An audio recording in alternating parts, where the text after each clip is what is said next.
Well, hey everyone, welcome back to the Able Gardener. I'm out in my garden today picking some tatsoi for a tatsoi salad. And the family is going to be getting together tonight to have a family meeting to come up with an evacuation plan if we need to evacuate again for a flood that may be happening in the area. This is Sutter County, California, and we have a reservoir that's about 40 to 45 minutes drive north of us. And the reservoir filled to capacity, and it was filling up a little bit faster than they could let it out through the regular spillway. And then part of that spillway collapsed in the middle and just started eroding. So they backed off a little bit on releasing, and then the water kept filling, and they needed to use the emergency spillway, which they never have. And after letting water out of that, or the water was just actually overflowing out of the lake, then that started eroding underneath, and they thought it was going to undermine the emergency spillway, and that may give. If it did, then if emergency spillway actually, fell over or broke, then about a third of the lake in water would come down the hill and come this way. If that happened, we would have about 7 to 8 hours before it got here. We would have plenty of time to get out. But after the mandatory evacuation, we came back home, unpacked, looked at our stuff that we had packed up and kind of repacked it, got it back in the car.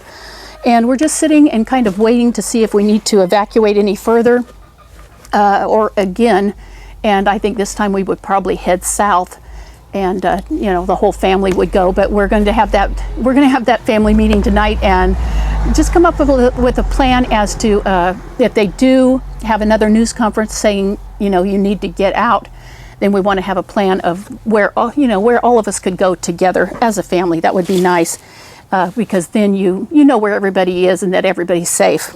You get information coming from every source. You just kind of need to weigh that out to see,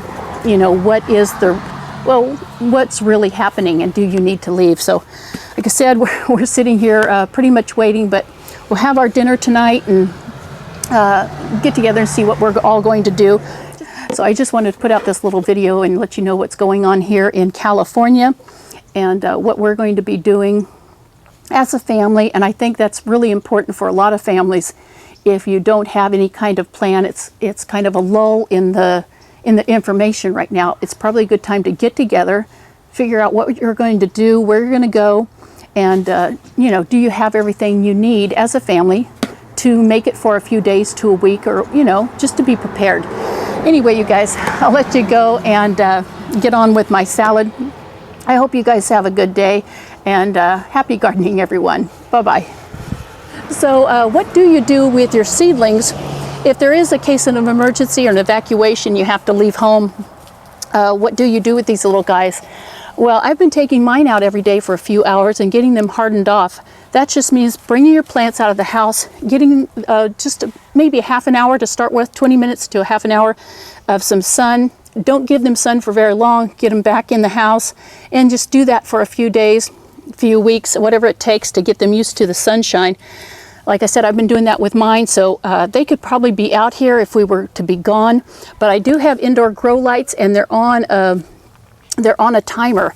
So not only do the lights come off and on and it will look like somebody's home, but also it'll be the lights coming off and on for the plants. If you don't have indoor grow lights, get your seedlings into the sunniest window you have if you don't have them there already. If they need water, of course, get them watered. Don't water them too much. Don't give them a lot of water before you leave, because then they're just going to sit there inside in a lot of water, and that's not good for them either. So, I'm no expert at this. We haven't had to leave home too many times, and this year I've really overplanted, but that's because I wanted to have a spring plant sale. Not only have the plant sale, but I wanted to have a lot of different varieties of plants that I grew, and also have a veggie stand. Wait just a minute, the car's going by. There have been so many cars and trucks going by, of course, with evacuation, and then people not only leaving but people coming home.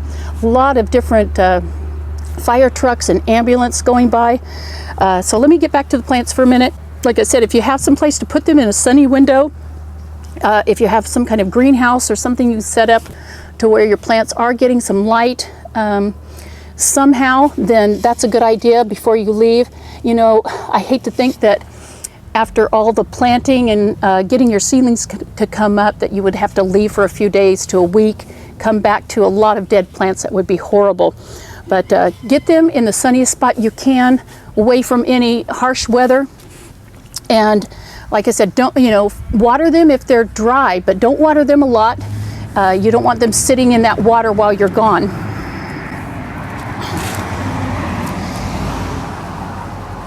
The other thing that you can do if if you have plants in a room like I do, it gets really humid, maybe leave a small fan on just on low. And also cinnamon comes in really handy because cinnamon is an antifungal. You can put that on the soil around the base of your seedlings, and that will deter the fungus from growing, or I think what they call it is gray mold. So I'm going to get these guys back inside. They've been out here for a couple hours, and they're getting hardened off really well. They're starting to look like really healthy seedlings. Well, I guess they always did, but anyway, you guys might be bugging out, so I'm going to get these guys back inside under some lights, and I'll be talking to you later. Bye-bye, everyone.